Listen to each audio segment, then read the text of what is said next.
Welcome to Real Estate Coaching Radio, starring award-winning real estate coaches and #1 international best-selling authors, Tim and Julie Harris. This is the #1 daily radio show for realtors looking for a no BS, authentic, real-time coaching experience. What's really working in today's market, how to generate more leads, make more money, and have more time for what you love in your life. And now your hosts, Tim and Julie Harris.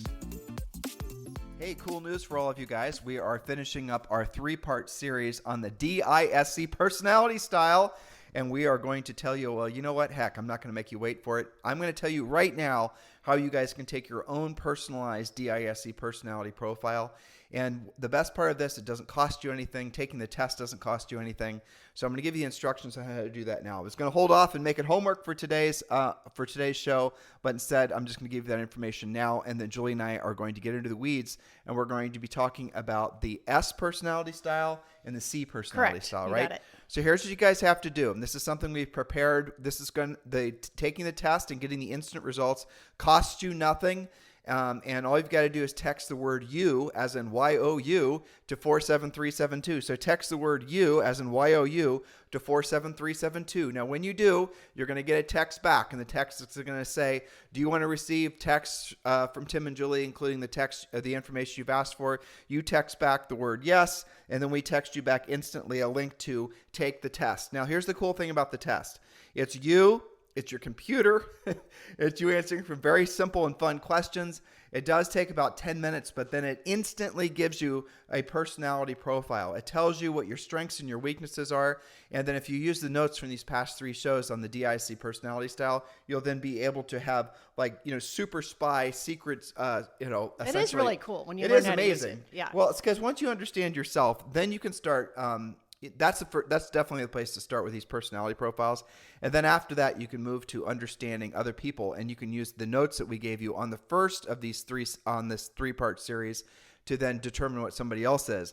And ultimately, the way you use this is so when you're in any environment, sales or personal environment or interpersonal environment, you can then adjust your personality profile to fit the person you're talking with. And you'll magically find you not just start making more sales, but you start becoming the person you've always wanted to be and having a lot more interpersonal relationships, better, frankly, better communication with everyone. So again, just text the word YOU to 47372. Make sure you do that. We're only going to be able to make this free for a certain amount of time, the test that is free. And remember, when you do send a text, guys, data and rates may apply. So go ahead and text the word you to 47372. All right. Well, the cool thing, Tim, is that comes out really detailed and personalized. We tested it ourselves. Yeah, last night. Yes, and it's free. So there's really no reason not to pursue that. It does go to versatility, and we know, because we've been coaching agents forever, that the most versatile agents, now what that means is that they have the ability to, what you guys would say, listeners, hit it off with different types of personality styles, but also in different types of situations. So the most versatile agents are also almost always the most profitable agents. So we're going to get back into the DISC personality profile. It's really a personality style. This is not a hard science. The DISC model of behavior, again, was first proposed by William Moulton Marston. We talked about that in our first and second podcasts in this series. So now we've already done D and we've done I, that's the driver and the influencer personality styles. Now we're going to get onto the S. That is usually known as supportive or amiable personality style. They are indirect and they are extroverted. So we're going to give you some points about this. How do you know that somebody is supportive or amiable? And then we're going to talk about how you win with them and how you lose with them as a guideline to you being more successful on that supportive or amiable appointment, whether that's with buyers or sellers. So let's talk about these amiable personalities. You mentioned on a previous podcast that it's roughly 68% of the population. So if you're not sure, probably you're talking to somebody that's amiable. That's always the way to start. You just assume everyone's amiable until they've proven otherwise.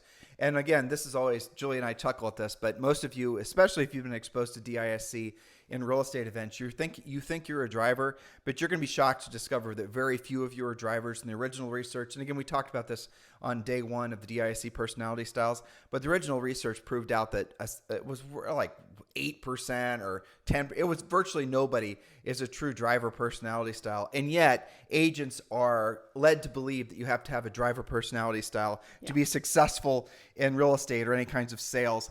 And the humorous part of that is that the driver personality style is actually one of the least, I was going to say the most dysfunctional of all personality styles. Maybe. Well, least versatile. And if you want proof of that, it's when they've studied the personality profiles of people in prisons, they've almost always tested driver. Yes. But I would say non-versatile drivers, right? Drivers that haven't worked on it. Sure. So let's get back to our supportive and amiable personality style. Again, they are indirect, so they use lots of words, and they're extroverted. Well, what does that typically mean? How does that translate? They typically are very family-oriented, involved in schools and community. They're the ones with the Band-Aid when you need it, right? So if we're presenting in front of a crowd of 100 agents, and I get a paper cut from my presentation, and I ask who's got the Band-Aid, we'll find out who the amiable people are because they've already got it in their purse or, ready to go. So they are caregivers, generally very caring and supportive. Support roles in business typically, but not always. Beware of the versatile, amiable competition.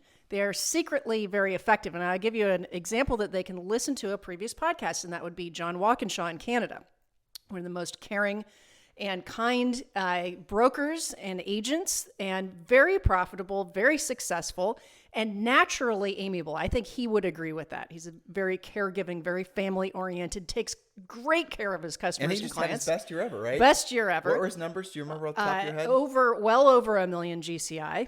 And I think we ended up around 80 transactions. Very good average sale price in Orangeville, Canada. And you did interview him not too long ago, so they can catch up on that. But I use John as an example because he's one of those brokers that comes off super nice and caring and really professional. But man, if he has to negotiate, he will win. He will take it to the mat for his clients. He will win. And if there's conflict in the transaction, he will make sure that it stays together and that everybody ends up friends at the end. When you and I were selling real estate, I have no problem admitting that these were the hardest personality styles for you and I to compete against. Oh, yeah, especially because you don't see them coming, right? Exactly. They present as like just nice family types, right? Really like passive. You golden big friendly retrievers. golden retriever. Hello, my name's Bob. Right. I'm a big nice dog. And then, everybody's friends with them. And as soon as you get him in a listing presentation, it turns out Bob's a killer. Yeah, well, I call them velvet hammers, right? So they can pound, but they're really nice. And the reason is because you're naturally an analytical personality style, and I'm naturally a driver personality style. And as we grew older, we learned how to be more versatile, especially as real estate coaches. But when we sold real estate, we were learning to be versatile. Yep. So when we'd run up against a older, usually more versatile agent that was dominant, amiable, that was our biggest competitor. Absolutely, it was. And it was hard for us to bond because we weren't naturally bondy types. I know, and you do learn the hard way from some of this. And I have to say, coaching client-wise, when we have a more experienced agent that typically wins most of their appointments and they lose, it's almost always for the same reason. It's one of these people that snuck under the radar, wasn't obvious, wasn't maybe a big, in-your-face type of agent, and they still won. So here's how you win. And this is really important. When dealing with an amiable. When dealing with amiable customers, clients, prospects, you win, again, an S personality in the DISC. So you win by listening, even if their stories are long or seemingly not relevant to you. It's important to them or they wouldn't be telling you. And I want to tell the story about our most amiable listing appointment ever, Matt and Shelley, if you remember them, in a second. No, fortunately I don't. You will when I tell the story. Okay, so how do you win? Asking questions and, most importantly, listening closely to their answers, maybe even writing that down. They can be very telling about what's most important to them. Giving them lots of time to think about things without risking them losing out on something, this can be a delicate balance. So share your testimonials. Amiable personalities are the ones who are very likely to actually call or email your testimonials. Here's another thing. Eat what they offer you and compliment what they made. If they spend all day making you cookies, don't refuse, okay? Even if you have to nibble, that's okay. Lots and lots and lots of communication. You cannot over-communicate with an amiable personality style. Allow them to get to know you without getting too personal. So for example, as I remember it, are most amiable. And I remember this because you and I are more of the D and the C. So we're not really in their camp, generally speaking. So we go to, I can't remember how we got there, but we were at a listing presentation, Matt and Shelley on Stafford and Worthington, which we ended up buying. But so if you recall, they had all of their cruise pictures ready. They had a meal made for us, not just cookies and water, but like a full dinner made. And they were planning absolutely on spending the entire evening with us. And I remember this was like way amiable because both of them were amiable, right? But here's the thing. We had a lovely evening with them. We asked them lots of questions. They gave us a tour of the house. They showed us pictures. They fed us it was probably a 3-hour appointment. Can I give you a driver response to your long story? Cut to the chase. Yeah, cut to the chase. We checked the listing. It's taken me 27 years since we went on that listing appointment to forget get about over it. Because you still have to run around the block 14 times to get over it. That's my non-versatile driver response to Julie sharing this painful, amiable memory with me. But listen, it was a bit painful even for me, and I'm not nearly as driver as you. I do remember, but I didn't remember until you started telling me. Yes, but they're very sweet, nice clients. They bought and sold with us 2 or 3 times. They sent us a whole bunch of referrals. Of course, all of their friends are amiable too. We did buy their house through our guaranteed home sale program. Probably because it was faster. I don't know. And we had to end the pain, so we couldn't sit through them during the time of listing it, so we just bought it. Exactly. Okay. And we still own it. And we still own it to this day, actually. Okay. So you win by listening. Again, the reason I tell this story of Matt and Shelley is because, to us, it would be easy to say, well, what do your cruise pictures have to do with getting your house sold? But to them, it was important to share and to bond. And that is where a driver or an analytical personality style loses. If you seem or are impatient, if you're obviously anxious to get out of there, you will lose every time with that personality style. So let's talk about more of how you lose with the amiable. Being impatient or seeming impatient, closing too quickly or too directly, not honoring their hand-holding needs. That's even past taking the listing. That's during the transaction. Communication for amiables is massive. Yes, delegating them to people they don't know. They don't like that. Being too flashy, don't like that. Being annoyed by their kids, pets, collections, and amiable stuff. Dodging their calls. They will absolutely take it personally. And because they tend to be conflict avoiding types, you won't even know about it. This is when some of you feel like, oh, I don't know why I've been ghosted. It's because their feelings are hurt. They're passive aggressive. Yes. But let's talk about how an amiable person's house won't be, generally speaking, very organized. No. Or neat. No, that's not important to them. Collections, they have stuff. If they have kids, they have kid stuff everywhere. There might be a label maker, but you're going to see it in a box in the corner that they've never opened before. Right. Whereas we're going to get to the analytical types, they're going to have very orderly homes. Yeah. But an amiable person does not put order as their first. They put comfort first. They put comfort first. Coziness. They put your comfort first. Coziness, exactly. Comfort for there's going to be kid stuff if they have children. If they have, pets, there's going to be 1,000 pet toys everywhere. Remember, they have the Band-Aids, right? And it's not just one kind either. They also will put the antibiotic cream on you right out of their purse. Okay. So yes. And you really do have to honor that or you will miss with them. And they, they're not going to tell you because they don't want the conflict. They'll just be like, yeah, I just didn't feel it. I just didn't hit it off. So there's a lot of danger zones with dealing with the amiables. Just to drive home on this, if you're a driver or you're expressive, frankly, but drivers mostly and analyticals, an amiable personality style is going to be the hardest for you to get along with because you're low emotion. So if you're analytical like Julie, or if you're a driver like me, and remember, Julie and I learned all this stuff decades ago when we've worked on our versatility, especially through hundreds of thousands of coaching calls. Yes. So we can naturally, we're a very good blend. So when Julie and I take these personality tests, we come out as a good balance. We come out as not really easily definable in one category or the next. Because we've worked on it. Because we've consciously worked on it. But if you are in a situation where you're naturally an introvert like Julie, or you're naturally an introvert like me, and you're more direct like me, and Julie's going to be more facts and figures and doesn't necessarily want to talk about things that are, she's going to want to let's look at the numbers. Let's go to the CMA, right? Let's cut to the facts, right? Yep. So that's the reason that for us, amiables were the toughest to compete against. But here's the superpower of amiables. If you have an amiable that recognizes their strengths and their weaknesses of their personality, and then they can interject some driver characteristics of some getting some stuff done, and they're able to be driverly and getting things done at the same time they're able to do it. Julie said it, Velvet Hammer, without offending people or seeming too like Steve Jobsian, right? Sure. Where he had this personality that was just my way or the highway, and even that wasn't good enough for him. Well, that's not an amiable person. That was a driver, obviously, and I'm guessing his secondary personality, dominant personality, was analytical. But long story short, if you're amiable and you have developed good leadership qualities, you are without a doubt one of the most powerful agents, very effective, and salespeople, and sometimes even business leaders that you'll ever meet. Yes, extremely effective. And I'll tell you one thing that I've learned about amiable coaching clients: they're the ones who are really bothered if they don't return somebody's phone call. Yeah. They don't sit on their voicemail and their email very long because they want to take care of their clients. They don't make false promises. An amiable person is not very genuine. They're genuine, and they're not going to. They would rather. This is either a strength or a weakness. You just determine, listeners.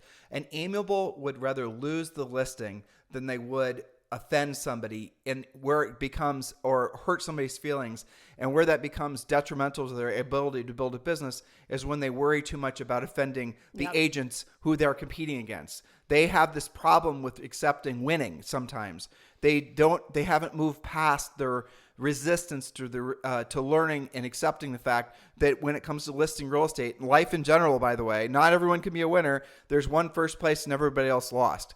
And an amiable person doesn't want to offend somebody. Now, if you make it even more complicated, than the agents they're competing against are people that they know, and they know that those agents are going to have their feelings hurt if they take the listing. That's the reason a lot of amiables turn away from doing things that require competition. And that's the reason a lot of amiables lean into working with buyers, because in those situations, it's all relationship based. So if you're an amiable and you realize that I just sort of hit the nail on the head with you, you can move past that. You don't have to lose your soul and learn how to be a listing agent. We specialize in teaching agents how to move past being reliant on buyer leads and how to learn how to be powerful listing agents. That's what we do. That's our primary focus of our coaching organization. Many of you are ready to join our coaching organization. Many of you are ready to move forward, and you're tired of essentially kicking the can down the road, learning how to be a powerful listing agent. Here's the simplest thing that you can possibly do. Just text the word Harris to 47372. Text the word Harris to 47372. And when you do, we're going to text you back a link. You can download the Real Estate Treasure Map, which is your fill-in-the-blank business and life plan. And also, you'll be entitled to a free coaching call with one of our new member coaches. So text the word Harris to 47372. Go ahead and do that now, guys. It doesn't take any time. And you're going to get a link to download the complete treasure map when you simply text the word Harris to 47372. And remember, guys, a message and data rates may apply because you are sending a text, but go ahead and text the word Harris to 47372. All right, where were we, Julie? Just up below, right here. Right here. Okay, so let's move on to the analytical, or sometimes the C in DISC calls it communicator, if we go back to the original text on this. But communicator, or now known more likely as the analytical personality style. Typically, but not always, engineers, teachers, analysts, musicians, architects, doctors, and lawyers. These, if you think about that list, and there's certainly more to that list, but that's very typical. These are detail-oriented people, detail-loving people. They don't mind the detail. They like it. They're the spreadsheeters, right? So you win by facts and data, spreadsheets and proof, a logical presentation, a detailed comparative market analysis, and showing that you pay attention to details. And I'm certainly not, we use ourselves as the example because they know us from listening, right? Most of them.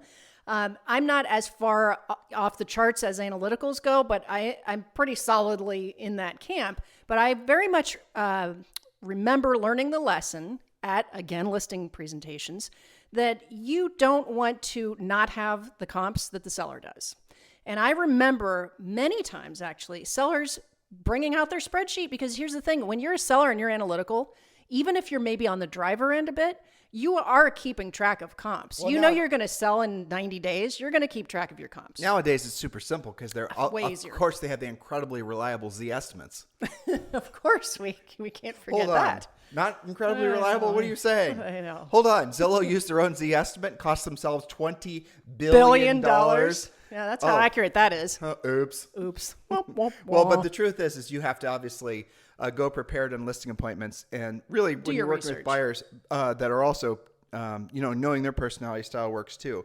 But again, let's pretend you guys have an appointment tomorrow. Great seller, great price range. You've actually pre-qualified them. You know their motivation. You know what they owe. You know what their time frame is.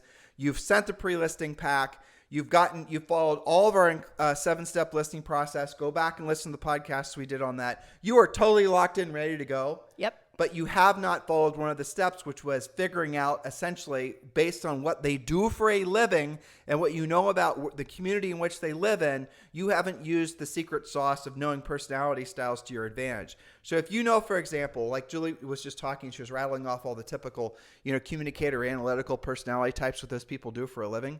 Well, like for example, the person's a doctor and you're assuming all doctors are analytical. Well, not all doctors are analytical. Most doctors, like for example, we had a real estate client named Charlie Bush, and he was one of the most famous heart surgeons, cardiologists in all of America, and he worked at Riverside Hospital. And this guy was a big-time driver.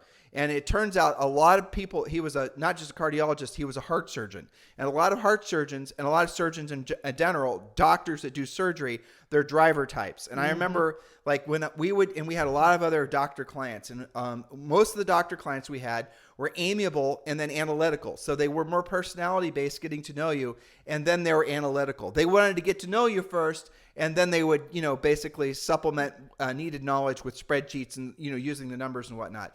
Not Dr. Bush. Dr. Bush was, I don't even want to know you. I just want you to provide the service and get the hell out of my house. Tell me when the contract's here. Exactly. And I remember one of our French bulldogs talking about doctors. He had what was that horrible surgery he needed? Oh, he had his, I think that was his ear. What was it called? Ear thing, vestibular surgery. Yeah, but it was they had to remove the inner. It was from his something on the inside of his head was pressing on his brain, which but you made don't remember him what the procedure dizzy. was called? Yeah, it was I will in a second. Gruesome name. Yeah, as soon as you try, but it was something unusual, gruesome, and scary. Yeah, scary. And he wasn't even very old. He was 2. He was 2, and we same age as Maxie now. And so we took Louis to the vet, and the vet gave us 2 options. And the vet said, and Julie and I had a pretty good understanding of DISC and what he was trying to say. So he comes to us and he said, you have a choice of 2 surgeons. These are the only 2 I suggest for this procedure. One is going to get to know you. He's going to hold your hand. He's going to, invite you over to his house and roast marshmallows and sing songs with you. I mean, I'm exaggerating and trying to make you guys laugh. He's going to try and make you feel good about it. But he was very amiable. And he said the other guy is not going to want anything to do with you. He's going to come in and do the procedure. He's not going to want to talk to you. He's not going to want to meet with you. He's not going to want to hold your hand before or after. But he's the best I've ever seen at doing this procedure. And Julie and I didn't have to think about it. Nope. We want the best, and we results. We don't care if we like the guy. And so that is for example, you guys have to learn that just because don't start pigeonholing people is what I'm trying to say. That's true. And Dr. Levin had an understanding. He wouldn't necessarily call it, I'm going to explain to you about the personality styles of these 2 surging options. But he had an understanding of that. And I think it's interesting you bring up doctors because it's not enough to just know they're a doctor, right? Look them up, find out what they do. Pediatricians tend to be a bit more amiable, for example. That's the nice thing about, right.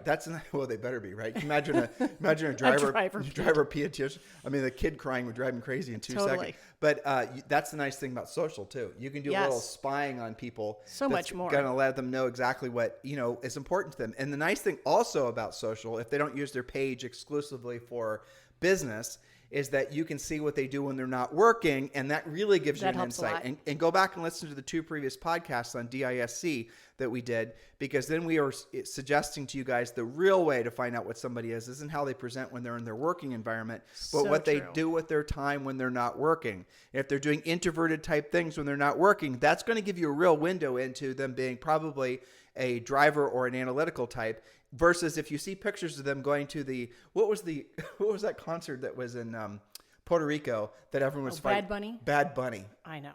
What's up with that? I know, but we can't say we don't know what Bad Bunny is, otherwise we'll seem totally out of touch. But I guess there's a singer called Bad Bunny. Yeah. I guess he's got a clothing line I think or it's something. Pretty expressive. Yeah. But anyway, so when you saw pictures of people at the Bad Bunny party on Instagram, well, you kind of got an indication Probably not introverts. Probably not introverts. You guys get the... Yeah, but there are so many twists to this. It's interesting.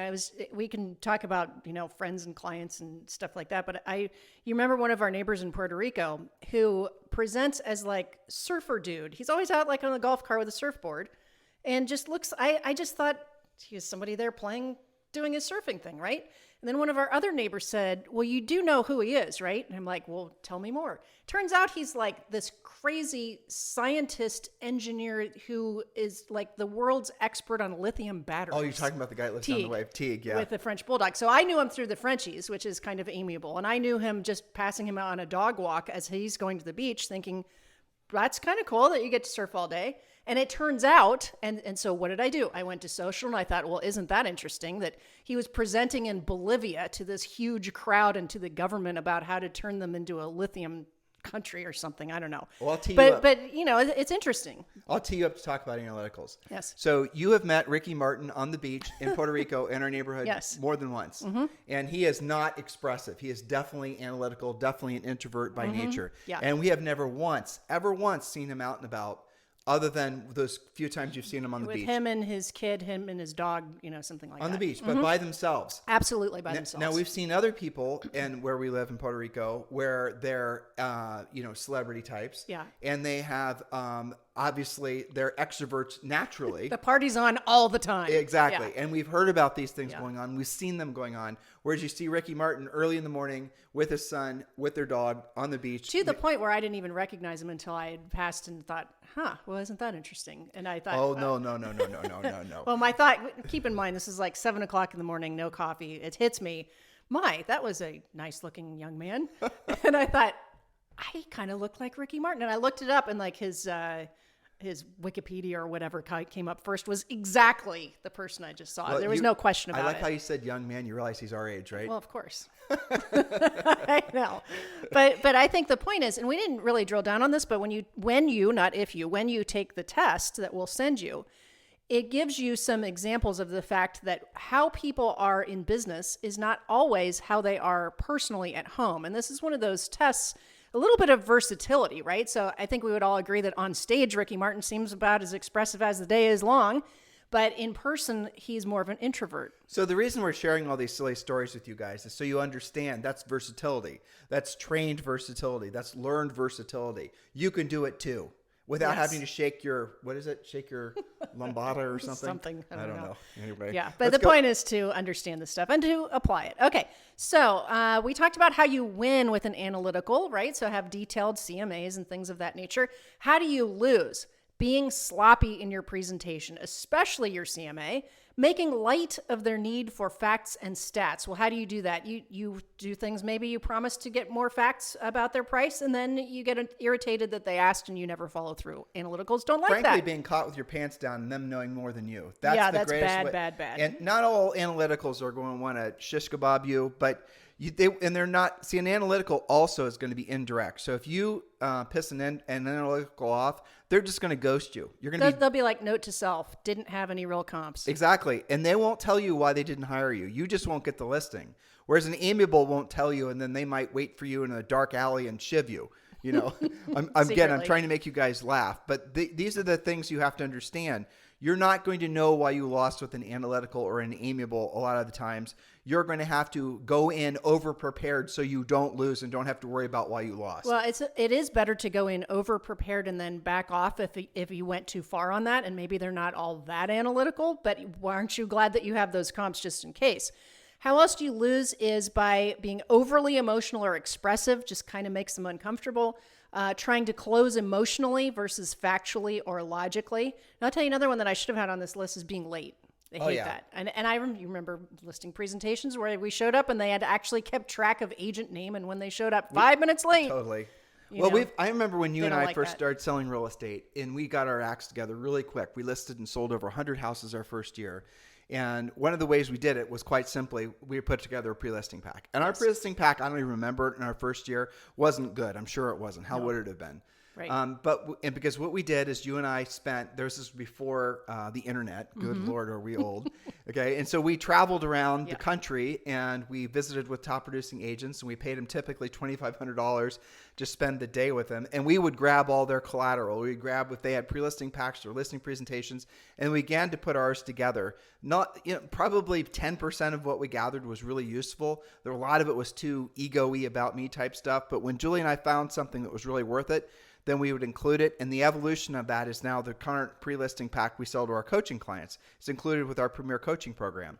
But one of the things we quickly learned is that when you're learning this personality stuff, the drivers and the analyticals are low emotion. So if you're high emotion, naturally, if you're an amiable and you're an expressive, and you're not winning business from sellers that are analytical or drivers, it's because you're showing too much emotional. But this is one of the things we learned, and this was a very important lesson for Julie and I. Show emotion without being emotional. Now that tells you that as a driver or an analytical who's naturally low emotion, that you do have to show emotion when you're working with someone who's amiable or who is expressive. Otherwise, they won't like you. You have to warm yourself up a bit. You don't stop trying to make the world revolve around you. It never will, and you are going to continue to lose if you think and act like that. You have to basically adapt and be more versatile for other people. And when you do it, I know it sounds like it's fake at first, and it is fake at first because you're learning something. Sure. But then after that, and you get constant reinforcement the better at it you get. And then the better at it you get, the more you want to do it more because you're getting more reinforcement. Positive reinforcement is surrounding you. As you're making more friends and earning more money, you're realizing, holy tamale. And I remember, and I told you guys when Julie and I started this 3-part series, this stuff, when we learned it, and when we were exposed to it, I should say, it was some of the most influential stuff in our formative years of learning how to sell real estate, build a real estate business, because of the fact that it gave us a roadmap to move away from our dogmatic approach based on our preordained behavioral styles. And then we were able to go back and start realizing, well, that, this is when we were in our early 20s, we went back and started thinking about, well, this is the reason that, maybe we didn't get along with this person or this teacher or this situation. And it really was transformative in how we approach life. Yes, I agree. And I think that the more appointments you go on and the more exposure you have to all of the different personality styles, because it is, I gave the story of Matt and Shelley. It's pretty unusual for them to both be amiable. Usually you're going to have one person be this and another person be that. Sometimes opposites attract. And so you've got to get that versatility anyway. Even if your next appointment tomorrow, you're in front of a couple and one of them is your personality style, you still don't win because you've got to hit it off with the other one too. So that opposites attract stuff is something that people say, and it's sort of true. It's not really true. It's not diagonally true on the chart. Exactly. It's just both will be introverts or both will be extroverts or both will be direct or indirect, either the top half of the page or one side of the page. It's really unusual. For example, if you look at from our first podcast on this, the DISC chart, Ds and S's usually are not a couple, and I's and C's are usually not a couple. It's usually D's and I's, S's and C's, or some combination of that. They at least have something in common. Not only not a couple, but you often don't see people with not friends. Even friends. Right. Yeah, and that's something you can tell from social too, is like if everybody seems exactly like them and the only pictures they have are at parties, well, you're probably dealing with an expressive person. I'm thinking one of our coaches, Rochelle, right? Yes. All of her friends. Well, she had to become versatile too. We can tell stories about her. They all look like clones of her, basically, all of her friends on Instagram. I know. Well, guys, hopefully all this is fun. That's really the whole point of this. It's not a hard science. It's not a hard science. Use it in good health, right? Use it to learn about yourself first and learn others. And remember, guys, we have prepared for you a absolutely no hassle, no expense to you personality style test. You can take the test now, sit down. It's going to take maybe 10 or 15 minutes, depending how laboriously you go through the questions. And yes, it's questions based. And take the personality test and learn about yourself. It doesn't cost you anything to take the test. Just text the word you, Y-O-U, to 47372. Text the word you to 47372. Remember, message and data rates apply when you're sending a text, but go ahead and text the word you to 47372. Taking the test doesn't cost you anything. Once you've taken the test, you'll get the results instantly. There's a little monitor on top that tells you how fast you're progressing, but have some fun with it. And then have your partner, have your wife, have your husband, have your kids, have your workmates, have your team members, have everyone you know take the same test. You can send them the same link, have them text you to 47372, and then they can take the same test. You can compare results, and then go back and listen to these past 3 podcasts, and then you can put the pieces together. And remember, the ultimate goal is for you to become a chameleon. Not a chameleon in the sense that you're not going to be a sincere person, but you are becoming more of a sincere person, more of the best version of yourself, because you are proactively trying to adjust your personality style so you can help more people. And that is full circle on the whole point of learning all of this. Not only is it filling a lot of the gaps for you personally and interpersonally, but it's also going to help you be in the position to help more people at the highest level, which is going to give you a richer, in a literal sense, fuller life with a lot more companionship, a lot more, I just think back to when Julie and I were in our early 20s. We're natural introverts. We were able to still sell a lot of houses through brute strength and will, mostly. Energy and enthusiasm. But as we expanded our business, as we sold more houses, as we ventured in the coaching business, this DISC stuff became an unspoken language. It almost became a subconscious way for you, Julie and I, to communicate. That when we were preparing ourselves for some meeting or a listing appointment, to keep it very practical or whatever, like if Julie's telling me about a coaching client, she is going to tell me what their personality style is. And that's going to essentially save like 10 hours worth of describing the person just by Julie saying the person's analytical. I got it. Yeah, all the coaches talk about this all the time when we're, helping people. And often it'll be something like, this person's going to come off really drivery, but in fact, they're just a direct kind of expressive type, and they're really fun. It's just that when they're in business, they tend to be more direct.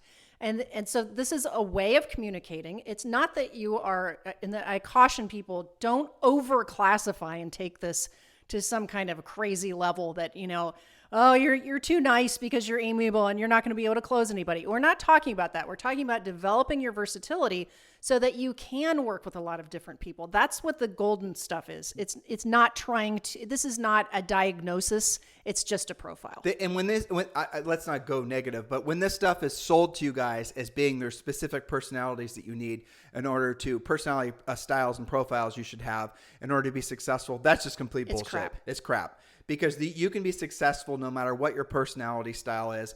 And I'll go as far as to say, as is traditionally taught in real estate educational events, a driver and an expressive is what all agents are taught that they should strive to be. That's the sales personality. That's a sales personality, right? Well, I'm 100% here to tell you that the most powerful personality styles when it comes to long-term success and long-term increasing levels of success is almost always an amiable or an analytical. Now, if you can get a driver or an expressive to learn to be more versatile, then you're going to have something that's really amazing.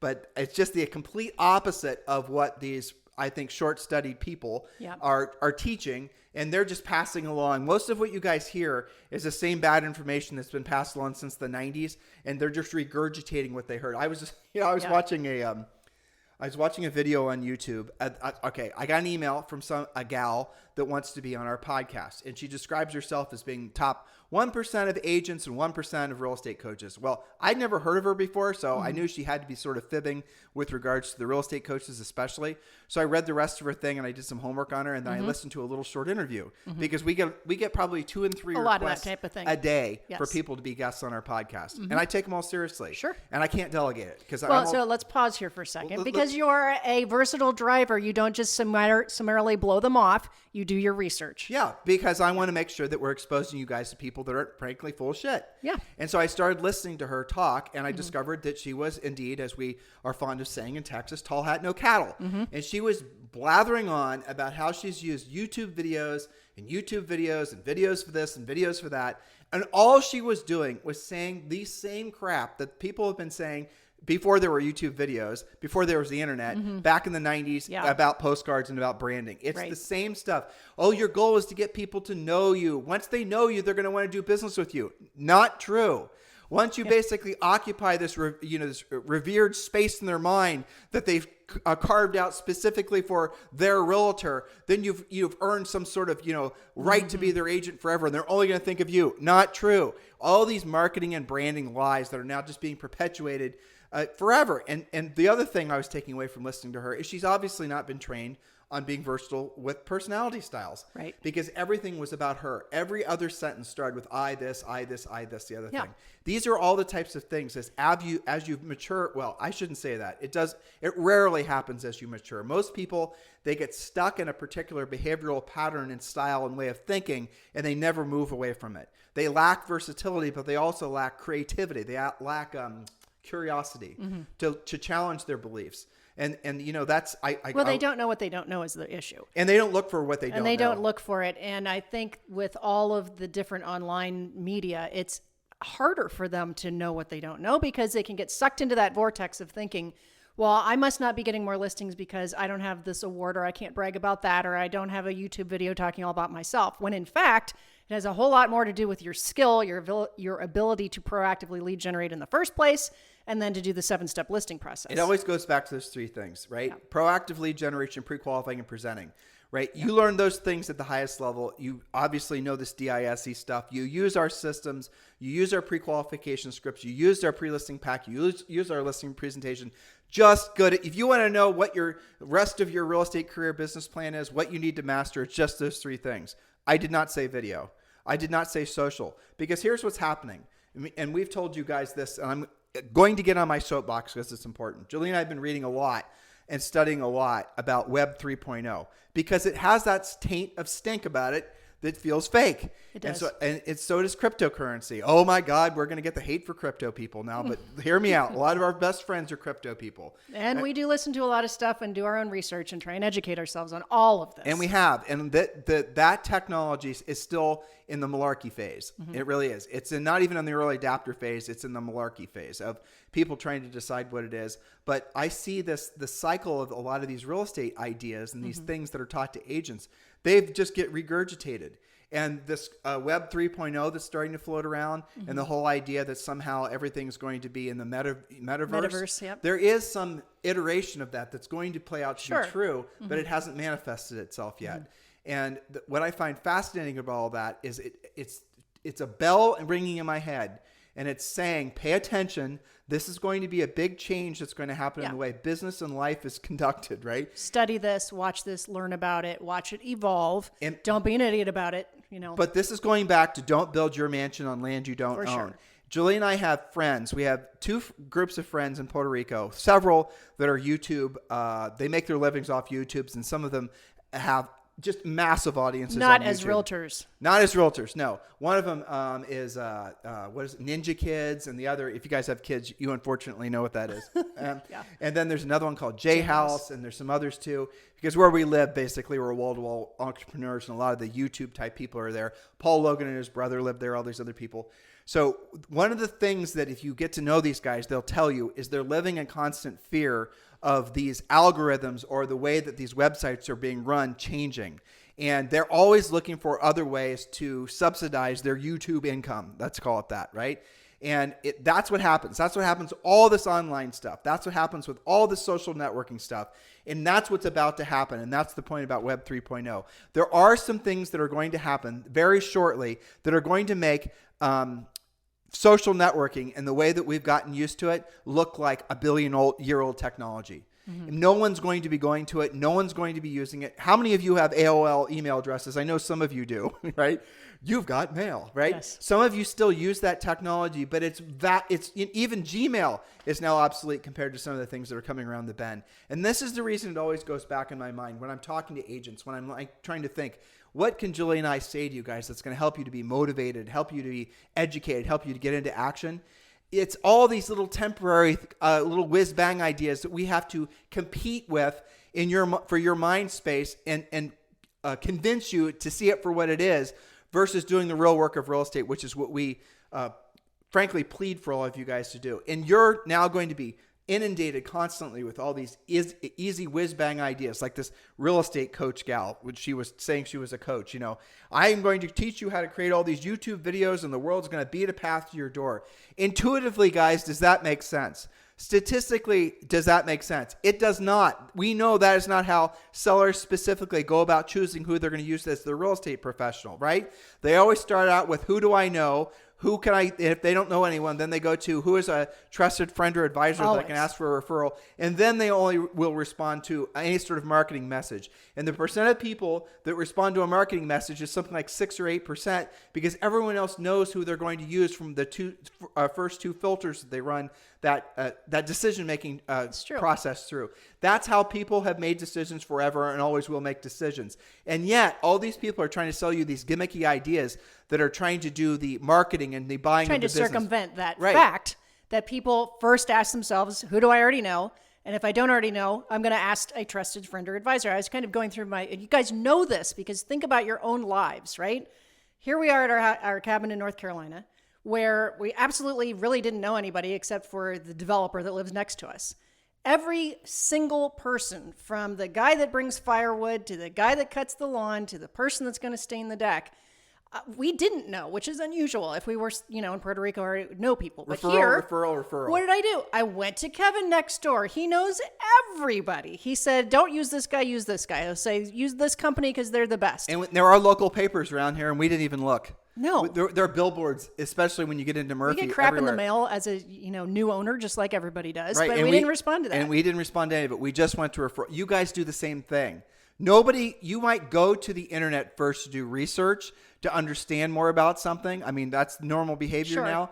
But you're going to ask yourself when making a decision, who do I know that I trust that I've used before? And if you don't know someone, then you're going to ask for a referral from a trusted friend or advisor. So use your brains and realize that if you want to have long-term, ever-increasing levels of success, invest your time and your energy in becoming the person that people will want to use again as a past client of yours, or will become somebody they feel comfortable referring to, and also being a proactive lead generator. That's the reason when you join our coaching program, we always teach you guys to work your centers of influence and past clients first, and then to teach you how to be a proactive lead generator. And if you're still not making enough money, if you're still not busy enough, then we'll suggest maybe you look into some of the buying lead sources.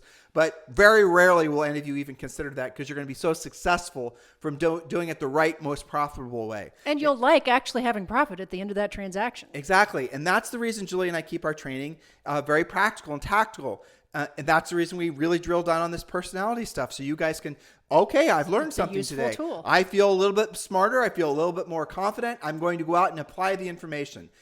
Or you're going to listen to all this information. You're going to say, you know what? I'm going to wait for the next telemarketer to call me and try to sell me buyer leads. Which are you? Because I got news for you. If you want to be in this business in a year, let alone 20 years, you better really learn to, essentially master the art and science of learning how to be the best version of yourself as a real estate salesperson. Well, you know what the cool thing about that is, when you master that art and science in business, it does translate, whether you want it to or not, whether you're conscious of it or not, to everything else in life. You're going to feel the effects of having worked on your business self in the rest of your life. Totally. And again, you'll be a lot happier. Yeah, you'll be a lot less stressed. You'll walk away from conversations not worrying about if you offended anybody, or not worrying if you said the right thing, because you'll know that you did. And, it's going to be, life itself opens itself up, and you'll want to travel more. If you allow for it to. And you'll want to have more different experiences. And your world doesn't get smaller the older you get, as most people's world does get smaller the older they get. But as you learn to be more versatile, it gets bigger and bigger and bigger, because you realize what an amazing gift life is. And the amazing gift, frankly, being a real estate agent is. And the amazing gift that a real estate agent is, especially listing agents are. Yes, that is a gift. So in the meantime, take the personality test. It's free.